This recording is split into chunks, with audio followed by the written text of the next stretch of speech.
Skip it up and that up.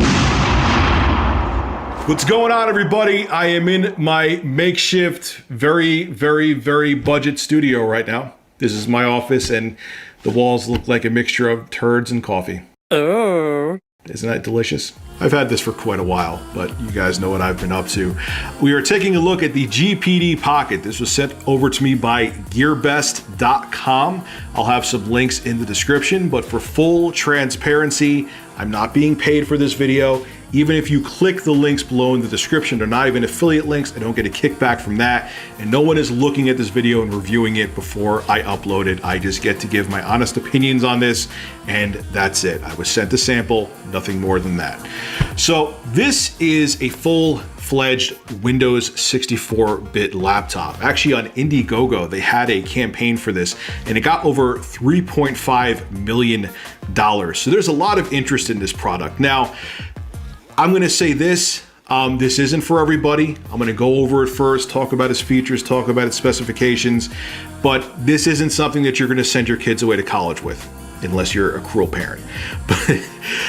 So what you're looking at right here is an Atom-based Intel laptop. This has a quad-core Intel Atom Z8750 processor in here. So you're not gonna get top-notch performance. You're not gonna be doing heavy-duty gaming on here. You could do some emulation and things like that, but that's really about it. And we'll go over more specs in a second, like RAM and storage and all that, but we'll take a look around the laptop first.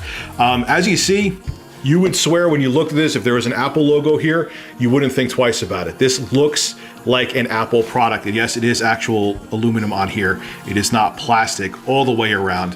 When you look at the top, there's no logos or anything like that. GPD is the company who made this. They just decided to keep it very plain, which I like. I like when computer products are very clean and very classy looking. I'm not into a bunch of logos and alien heads and things like that, which is not the market they're going for with this anyway. So on top, you have nothing. On the back, you have a vent for the fan, which is somewhat loud on this. Well, you'll hear it in a few minutes. Nothing down here except FCC codes and GPD's logo. They have a little logo down there. Now on this side, nothing. The only thing I'll say about my review unit, if you look up here, is it isn't completely even. And I guess this is a symptom just with mine. I don't think if you buy one, it will have that, because I've seen other reviews on this and no one else seemed to have that issue where the lid doesn't match up with the bottom, but things happen. The screen is very tight on here. I've had no issues with the screen, no intermittent where it was flashing or anything. It's just, I guess it was just not measured properly at the factory. On the other side, Apple should take notes. You are going to see I/O. More than just a Thunderbolt port. This actually has, now this is not Thunderbolt, it's an Atom-based processor, so of course it's not going to be Thunderbolt. This is USB-C, but it's not just for charging. This actually could handle data as well. You could actually hook up external monitors to that as well, so it's not just a straight up USB charging port. It actually can do other things. So if you want to hook up a USB-C hub to it, you can. Next to it, you have micro HDMI, so you can hook this up to your HD TV, 4K TV, whatever you want to. Headphone jack and a full-fledged USB 3.1 port.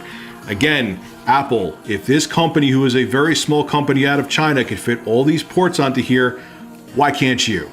But anyway, so there you go. Nothing else on any of the other sides. We'll crack open the mini laptop and we will see very pretty screen. This is actually a 1920 by 1200 panel, and it is very good looking, man. Even up close, you see no pixels. The only thing that I could say about the screen is that it's a little bit on the dark side. It's indoors, you'll have no issues with this, but if you want to use this out in the park on a sunny day, I think that may actually end up being a problem. That's the only thing I could say about the screen, is that it's beautiful. I just wish it would get a little brighter. Now, on to the biggest Achilles heel that I have, before we get into some of the performance stuff that I'll show you in a minute, is the keyboard. Now, the keyboard itself is fine. It's a high quality keyboard. It's not cheap in any way, shape, or form. There's no, the keys feel solid when you type on it. It's not that when you type on this keyboard that it feels like they cut corners. Whereas with the GPD Win, The keyboard on it was fine, but with the gamepad buttons, they felt very cheap. This feels like a high quality keyboard. There's good travel on the keys, good tactile feedback. That's all fine and good. Now you're probably wondering where the big asterisk is, and that is the fact that the keys, their placement of them, because they were trying to fit it on here, is interesting. Okay, we'll take a look. For example, the space bar is in two separate pieces and the mouse buttons are right below it. You think that may not be a big deal, but if you're sitting there trying to type up a larger email or anything like that, you're going to instantly go back. You're going to definitely, I should say, hit the mouse button instead of the space bar because they feel identical. And it's not like they made the mouse buttons out of a different material like a lot of times they do on laptops. It feels exactly the same. The texture is exactly the same as the space bar. Kind of a big deal. It may not seem like it just watching this video, but I assure you it becomes a problem. For example, the caps button, when you look there, is very small. Other things too, the Alt and Control buttons, yeah, I use those a decent amount. Just the button placement when you're used to using a normal QWERTY full-size keyboard or even a cut-down one that doesn't have a number pad is different enough that it causes a problem. Some people, I've seen reviews where they say they got used to it. I didn't get used to it. So that's maybe with the design, that's probably my biggest issue. Now, when it comes to video playback, this is the kind of product that I can see a lot of people wanting to do content consumption with, okay? I have up on the screen a 4K Hawaii drone footage video. I'll make sure it's in the shot here. Roll it down. And let me go over to 4K.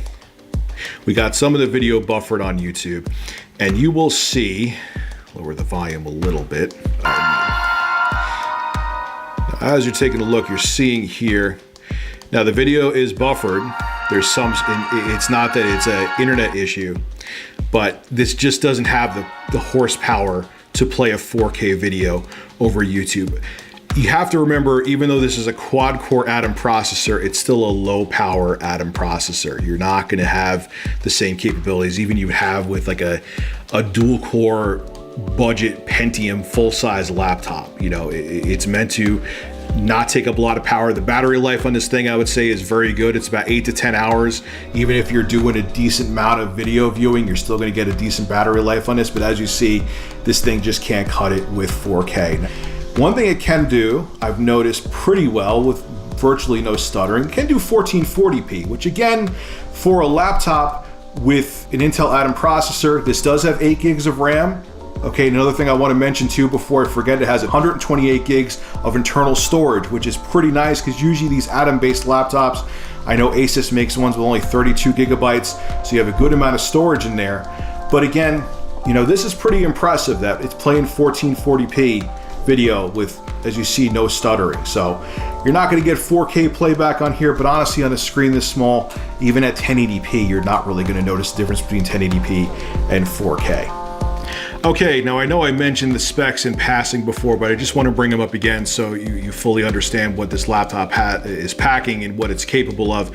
Again, this is an Intel Atom quad-core processor. It's a Z8750 processor. This also has 8 gigabytes of RAM and 128 gigabytes of storage, which for a Atom-based processor is pretty impressive. But again, I just want to reiterate to you, this is not something you're going to be doing video editing on in Premiere or Sony Vegas, or even doing, you can do a little bit of Photoshop, but if you get into heavy plugins and effects, it's going to be pretty painful. Right here I have Cinebench R15 open, and I just want to show you what this machine is capable of. You're seeing the CPU test got a 117 Cinebench score, and OpenGL, it got not even 14 frames per second. So I know there's a lot of people out there who are going to, you know, say that you can do some gaming on here. You can do some maybe 7th gen console games at 720p or below at low and medium settings, but this is not something that you're going to go out and buy to do gaming. There's a lot of people I know who even had this laptop and they said that, oh, it's great for emulation, which yeah, it's fine. It's a quad-core Atom processor with 8 gigs of RAM. You're going to be able to do emulation, but this thing goes for, right now it's on sale for $45, but it goes for around $500. And There's many other options if you want to do emulation that are Android based. As a matter of fact, I would probably actually tell you to go for the other GPD product called the GPD XD, which is an Android based gaming console, which would be much more better suited to do gaming and emulation than this would, in my opinion, because it comes with a gamepad and it's also a lot cheaper. So again, that's not the market for this. It is capable of it, but you're spending probably a few $100 extra that you don't have to if you simply want to do emulation or play games. Now, a lot of people may want to pick this up to do basic web browsing. This would be a nice device to check emails on, and that's actually the strong point of the GPD Pocket. I will actually show you right now. I closed down Internet Explorer. I'm going to pop it back open again here. And there you go. Loads up pages super quick. And actually, the IBM ThinkPad style mouse button here, which these are, they actually feel like pencil erasers on number 2 pencils, actually is pretty accurate. I actually like using that. It also is like a throwback to me to back in the days when I actually used to use ThinkPads. But as you see, going through a web page with a ton of pictures and everything like that really isn't a problem. And that's one thing that's pretty impressive. And again, that's the strong point of this. This isn't a device you're going to be doing video editing on. This isn't a device I would send your college kids away with as their main laptop. But if you're looking to check emails, if you're looking to go on CNN or things like that, it'll have no problem doing that. It actually will handle it pretty well. And I think the reason why it handles it better than a lot of other Intel-based products is that it actually has a good amount of RAM, 8 gigs of RAM. So that actually helps it out quite a bit. And that's, once again, the strong point of the GPD Pocket. All right, ladies and gentlemen, so it's final verdict time on the GPD Pocket. Who the hell is this for?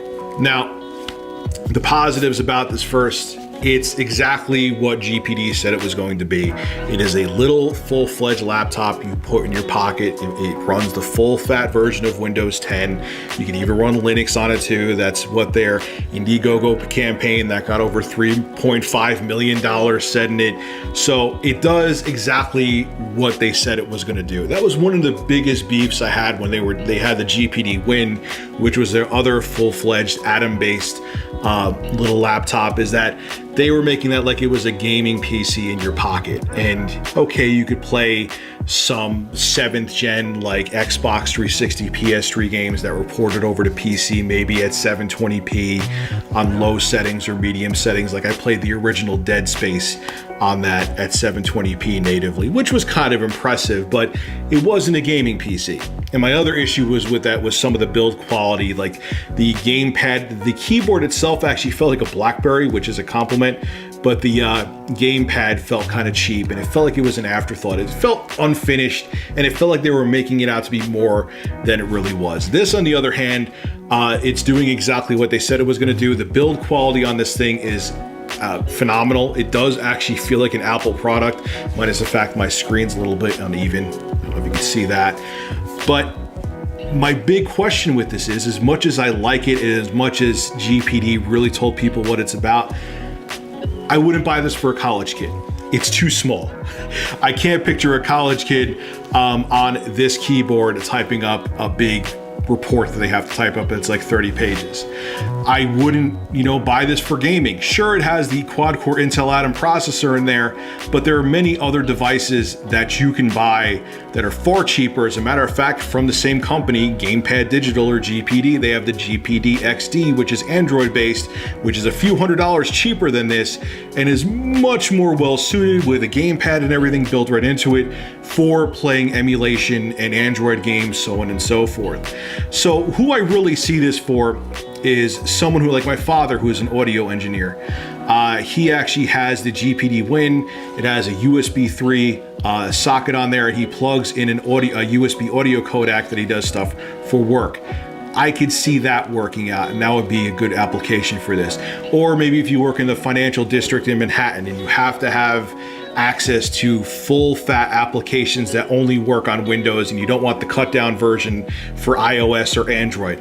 I see this as a viable option for people like that who need, for whatever reason, need a full Windows experience that's pretty much pocketable. You have to have a pretty big pocket, but it still will fit in there. So For its price point, there's a little bit of a discount. Again, it's not an affiliate link, but I'll have a GearBest link to this product below in the description if you want to check it out. For its price point, I think it has a very select audience, but again, I have nothing against the product. It's well built. I think it's excellent quality. And if you just have extra money to burn and want something that's really cool and unique, no, you can't go wrong with it. You know, just don't expect to be running Crysis 3 at 4K on here. All right, guys, this is Rich of Review Tech USA. Make sure to rate, comment, favorite, and subscribe, and we'll have more reviews and unboxings very soon. Have a good one.